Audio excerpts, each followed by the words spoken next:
विद्यार्थियों के लिए उपयोगी क्विज सीरीज के अंतर्गत प्रतियोगी परीक्षाओं में बच्चों के लिए उपयोगी मॉडर्न हिस्ट्री के कुछ टॉपिक्स को इसमें कवर किया गया है और प्रत्येक क्वेश्चन में एक से अधिक जानकारियों को शेयर किया जा रहा है। पहला क्वेश्चन है, ब्रिटिश शासनकाल में किस एक्ट के द्वारा भारतीयों पर बिना मुकदमा चलाए या बिना अपराध साबित हुए जेल में बंद करने का प्रावधान किया गया? आपके ऑप्शन है A, Government of India Act 1915, B, India Councils Act 1892, C, Rowlatt Act March 1919, D, Vernacular Press Act 1878।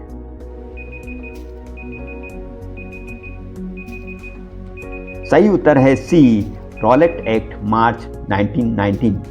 इस एक्ट के लागू होने के बाद सारे भारत में इसका बड़ा विरोध हुआ और उसके बाद भारत में सत्याग्रह आंदोलन आरंभ किया गया। उल्लेखनीय है कि इस एक्ट के द्वारा हैबेस कॉर्पस बंदी प्रत्यक्षीकरण के प्राविधान को सस्पेंड किया गया। भारतीय संविधान की धारा 32 से 35 में प्रोविजंस ऑफ कॉन्स्टिट्यूशनल रेमेडीज का प्राविधान मौलिक अधिकारों के अंतर्गत किया गया। दूसरा क्वेश्चन है, all India trade union Congress की स्थापना कब हुई और इसके प्रथम अध्यक्ष कौन थे? आपके ऑप्शन हैं ए, मार्च 1912, दीवान चमनलाल, बी, अक्टूबर 1920, लाला लाजपत राय, सी, सितंबर 1920, बाल गंगाधर तिलक, डी, दिसंबर 1920, सी आर दास।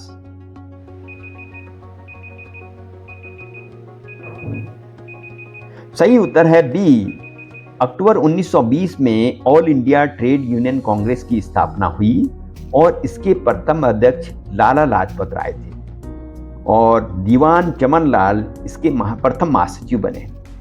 हालांकि 1912 से ही ट्रेड यूनियंस की स्थापना विभिन्न क्षेत्रों में आरंभ हो चुकी थी।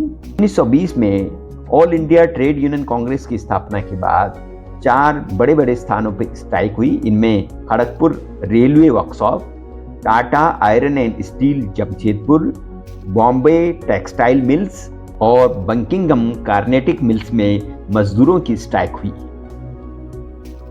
तीसरा क्वेश्चन है, निम्न में से कौन सा प्राविधान गांधी इरविन पैक्ट 1931 में सम्मिलित नहीं था?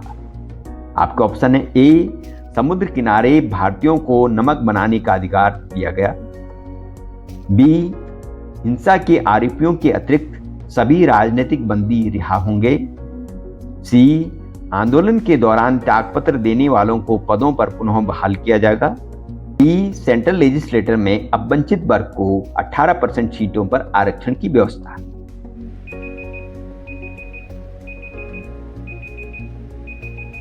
सही उत्तर है डी, सेंट्रल लेजिस्लेटर में अब वंचित वर्ग को 18% सीटों पर आरक्षण की व्यवस्था गांधी इरविन पैक्ट के अंतर्गत नहीं बल्कि पूना एक्ट 1932 अंबेडकर और गांधी जी के बीच हुए समझौते के दौरान इस पे बातचीत हुई।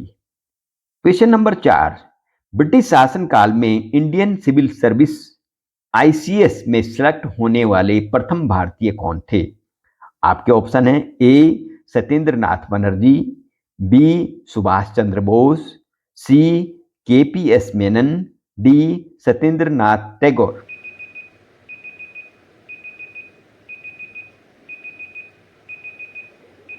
सही उत्तर है डी, सत्येंद्र नाथ टैगोर। ये 1863 में ICS परीक्षा में उत्तीर्ण हुए। ये सत्येंद्र नाथ टैगोर रविन्द्रनाथ टैगोर के भाई थे। इंडियन सिविल सर्विस का प्रावधान 1853 के चार्टर एक्ट के द्वारा किया गया, जिसके अंतर्गत 18 से 23 वर्ग के आयु वर्ग के जो छात्र इस परीक्षा में सम्मिलित होते थे। 1854 में सिविल सर्विस कमीशन लंदन में स्थापित किया गया। भारतीयों को इस परीक्षा से बाहर करने के लिए इसकी आयु सीमा 23 से घटा करके 1869 में 19 वर्ष की गई, जिसके कारण सत्येंद्र नाथ बनर्जी जो कि 1869 में सिलेक्ट हुए थे, 71 में ये डिस्क्वालीफाइड हो गए थे। सुभाष चंद्र बोस 1920 में सिलेक्ट हुए थे, चतुर्थ स्थान आया था, लेकिन सुभाष चंद्र बोस ने 1921 में इस सर्विस से रिजाइन कर दिया था। केपीएस मेनन 1922 में इसमें सिलेक्ट हुए और प्रथम स्थान पे रहे थे। उल्लेखनीय है कि बहुत सारे पिटीशन के बाद 1922 से यह परीक्षा इंडिया में भी आयोजित की जाने लगी। प्रथम परीक्षा इलाहाबाद में आयोजित की गई और बाद में दिल्ली में भी इस परीक्षा को आयोजित किया जाने लगा।